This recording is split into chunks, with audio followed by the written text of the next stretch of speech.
Assalamualaikum warahmatullahi wabarakatuh. Waalaikumsalam warahmatullahi wabarakatuh. Selamat pagi anak-anak. Pagi Bu. Bagaimana kabarnya hari ini? Baik Bu. Alhamdulillah. Sebelum kita memulai pembelajaran, kepada ketua kelas silahkan dipimpin doanya terlebih dahulu. Baik Bu. Siap gerak, hormat gerak, tegap gerak, berdoa mulai. Bismillahirrahmanirrahim. Rabbitu billahi rabba wa bi islami dina wa bi muhammadin nabiyya wa rasulah. Amin. Nah, sebelum kita memulai pembelajaran, apakah anak-anak ibu semuanya hadir? Hadir Bu. Alhamdulillah, dipertahankan ya. Ya Bu.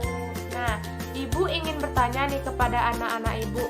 Anak-anak ibu pernah mendengar kata globalisasi nggak? Pernah Bu. Tahu nggak apa arti dari globalisasi itu sendiri? Tidak Bu.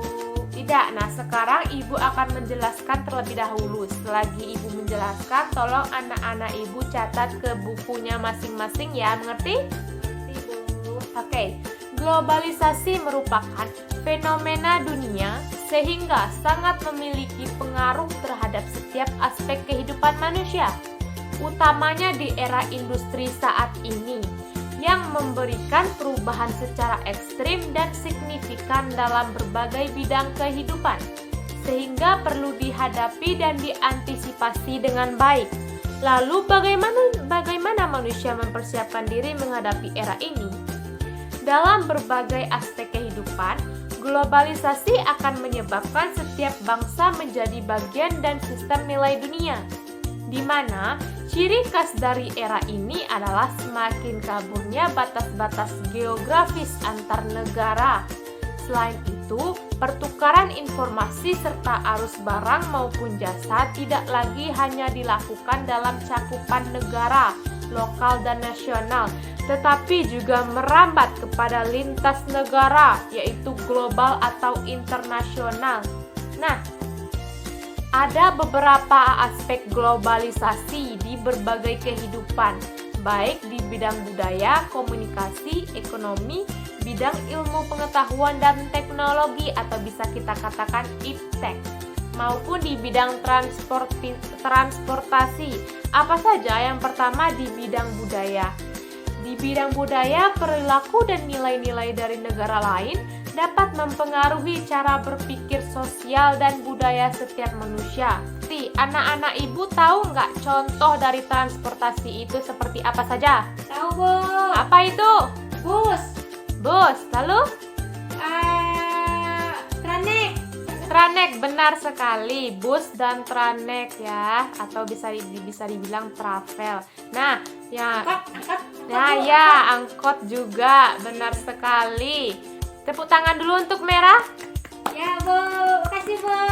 Sama-sama Merah.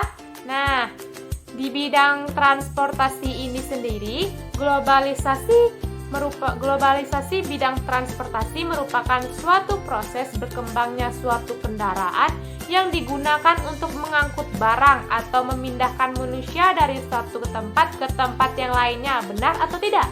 Benar Bu. Benar, oke.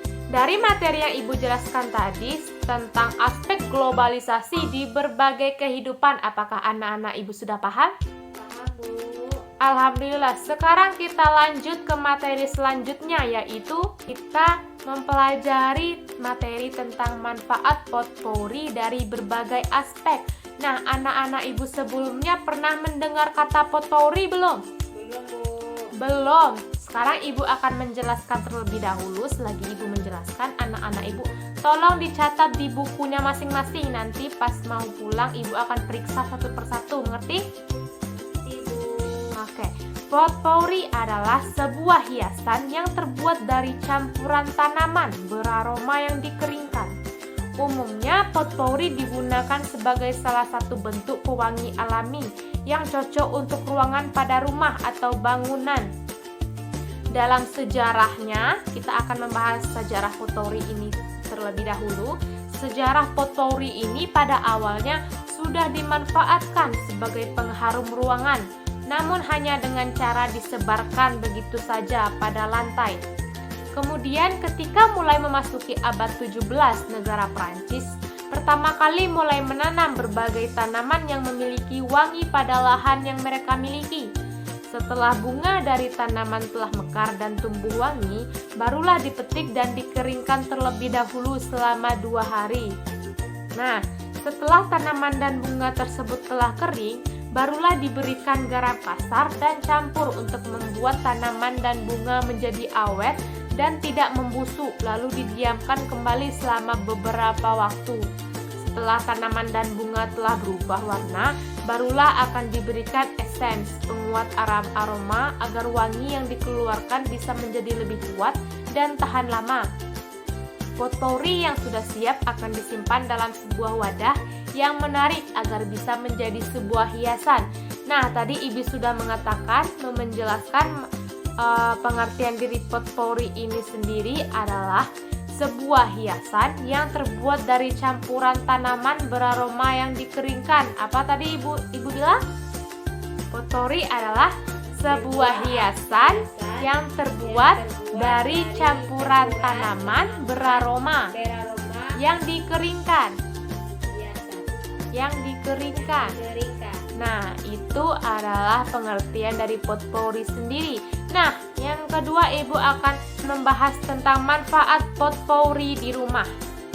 Manfaat potpourri di rumah ini sendiri seperti sebagai hiasan yang terbuat dari bahan alami, aroma yang dikeluarkannya bisa membuat perasaan seseorang yang menciumnya menjadi lebih rileks dan tenang, sehingga akan menjadi salah satu pengusir rasa stres yang sangat baik. Nah, agar kita menjadi betah di rumah, potpourri ini bisa menjadi sebuah pilihan yang tepat. Tadi Ibu sudah bilang kan potpourri itu seperti tanaman hias. Anak-anak Ibu pun juga bisa memanfaatkan bahan-bahan yang ada untuk membuat potpourri ini. Nah, cara yang kedua yaitu keringkan seluruh bahan yang telah disiapkan. Setelah seluruh bahan sudah dikumpulkan, barulah selanjutnya anak-anak Ibu bisa mengeringkan seluruh barang yang sudah ada. Nah, siapkan sebuah wadah terlebih dahulu yang lebar agar seluruh bahan bisa diletakkan secara bersama dan tidak saling tumpang tindih. Nah, bahan-bahan yang tertimpang tindih tidak akan mengering secara sempurna, bahkan bisa menjadi busuk dan dengan cepat. Benar atau tidak? Nah, jemurlah seluruh bahan di bawah sinar matahari secara langsung agar bisa mengering dengan cepat. Proses pengeringan yang lambat hanya akan membuat bahan yang anak-anak Ibu kumpulkan menjadi layu atau bahkan membusuk begitu saja tanpa bisa dimanfaatkan. Nah, dari materi kita tadi tentang cara-cara membuat potpourri, langkah-langkah membuat potpourri, apakah anak-anak Ibu sudah paham? Alhamdulillah. Nah, dari yang Ibu jelaskan tentang potpourri tadi, anak-anak Ibu pengen nggak buat potpourri itu sendiri di rumah? Pengen, Bu. Pengen. Nah, Ibu akan menjelaskan cara-cara membuat potpourri itu sendiri. Yang pertama, menyiapkan bahan-bahan potpourri. Sebelum kita membuat potpourri itu, kita harus menyiapkan bahan-bahan potpourri itu terlebih dahulu. Nah, tahapan pertama dalam membuat sebuah potpourri adalah dengan menyiapkan seluruh bahan-bahan yang diperlukan. Nah, carilah berbagai bahan alami yang bisa mengeluarkan aroma menarik seperti kayu manis, potongan kulit jeruk, bunga mawar, ataupun daun ketumbar. Nah, yang contoh-contoh Ibu jelaskan tadi, kayu manis, potongan kulit jeruk, bunga mawar, ataupun daun ketumbar, ada nggak di rumah Ibu? Di rumah anak-anak Ibu? Bisa anak-anak Ibu dapatkan nggak? Bisa, Bu. Bisa kan? Iya, Bu. Nah, perpaduan dari bunga dan bahan lainnya akan menciptakan sebuah wewangian yang menarik dan saling melengkapi satu dengan yang lainnya. Nah, anak-anak Ibu bisa menambahkan bunga geranium ataupun lili untuk menciptakan efek wangi yang lebih menenangkan. Caranya seperti, potonglah bunga-bunga yang anak-anak Ibu akan pakai hingga tersisa kelopaknya saja, agar bisa memberikan efek visual yang sangat menarik dalam kumpulan bunga dan bahan yang lainnya juga.